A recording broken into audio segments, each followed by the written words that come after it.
A Quilt of a Country, Anna Quindlen. Background. This essay was published in Newsweek magazine about 2 weeks after the terrorist attacks of September 11, 2001 in New York City. Almost 3,000 people were killed when hijackers crashed 2 airlines into the World Trade Center. In Washington, D.C., 224 people were killed when a hijacked jet crashed into the Pentagon. On hijacked United Airlines Flight 93, passengers tried to regain control of the plane. All 44 people on board died when the aircraft crashed in a field near Shanksville, Pennsylvania. America is an improbable idea, a mongrel nation built of ever-changing disparate parts. It is held together by a notion, the notion that all men are created equal.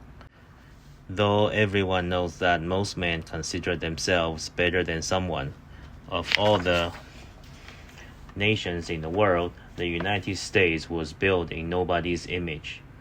The historian Daniel Boorstin wrote, "That's because it was built of bits and pieces that seem discordant, like the crazy quilt that have been one of its great folk art forms, velvet and calico and checks and brocades. Out of many, one, that is the ideal." The reality is often quite different, a great national striving consisting frequently of failure. Many of the oft-told stories of the most pluralistic nation on earth are stories not of tolerance, but of bigotry, slavery and sweatshops, the burning of crosses and the ostracism of the other. Children learn social study class and in the news of the lynching of blacks, the denial of rights to women, the murders of gay men. It is difficult to know how to convince them that this amounts to crown thy good with brotherhood, that amid all the failure is something spectacularly successful. Perhaps they understand it at this moment, when enormous tragedy, as it so often does, demands a time of reflection on enormous blessings.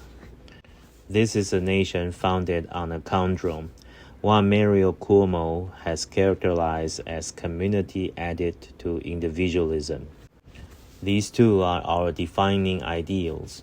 They are also in a constant conflict.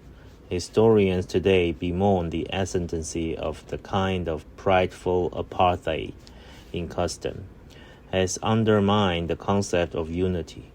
These historians must have forgotten the past or have glided it. The New York of my children is no more balkanized, probably less so, than the Philadelphia of my father, in which Jewish boys would walk several blocks out of their way to avoid the Irish divide of Chester Avenue. I was the product of the mixed marriage, across barely bridgeable lines, an Italian girl, an Irish boy. How quaint it seems now, how incendiary then. The Brooklyn of Franz Nolan's famous tree, the New York of which Portnoy complained, even the uninflected WASP suburb of Cheever's characters. They are ghettos, pure and simple. Do the Cambodians and the Mexicans in California coexist less easily today than did the Irish and the Italian of Massachusetts a century ago? You know the answer. What is the point of this splintered whole? What is the point of the nation in which Arab cabbies chauffeur Jewish passengers through the street of New York, and in which Jewish cabbies chauffeurs Arab passengers too, and yet speak in theory of hatred, one for the other? What is the point of the nation in which one part seems to be always on the verge of fisticuffs with another, black and whites, gays and straights, left and right, Pole and Chinese, and Puerto Ricans and Slovenian? Other countries with such divisions have in fact divided into new nations with new names, but not this one, impossibly interwoven even in its hostilities. Once these disparate parts were held together by a common enemy, by the fault lines of world wars and the electrified fence of communism. With the end of the Cold War, there was the creeping concern that without a focus for hatred and distrust, a sense of national identity would evaporate, that the left side of the hyphen African American, Mexican American, Irish American would overwhelm the right, and slow growing domestic traumas like economic unrest and increasing crime seems more likely to emphasize divisions than community. Today, the citizens of the United States have come together once more because of armed conflict and enemy attack. Terrorism has held to devastation and unity. Yet even in 1994, the overwhelming majority of those surveys by the National Opinion Research Center agree with the statement. The U.S. is a unique country that stands for something special in the world. One of the things that it stands for is this vexing notion that a great nation can consist entirely of refugees from other nations, that people of different, even warring religions and cultures can live, if not side by side, then on either side of the country's Chester avenues. Faced with the diversity, there's a little point in trying to isolate anything remotely resembling a national character. But there are two strains of behavior that, however tenaciously, abet the concept of unity.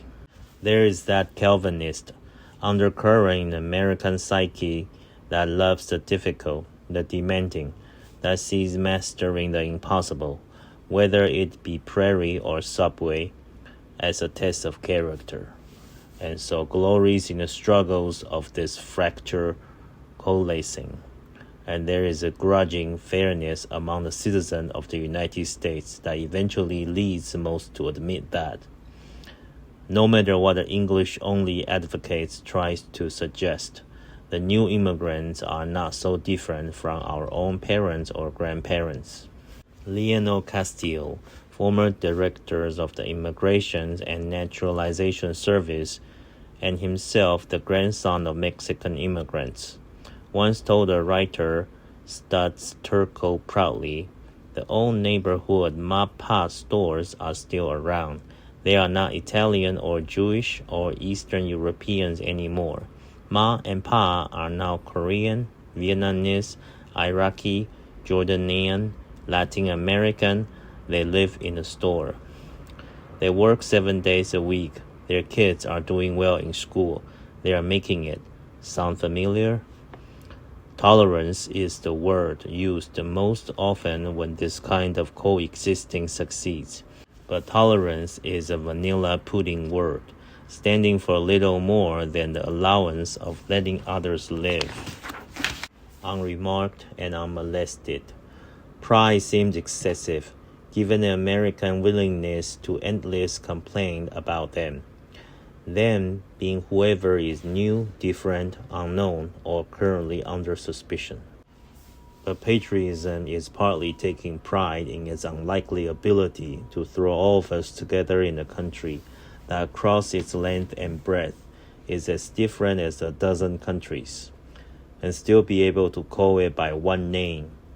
When photographers of the faces of all those who died in the World Trade Center destructions are assembled in one place, it will be possible to trace, in the skin color, the shape of the eyes and the noses, the texture of the hair, a map of the world.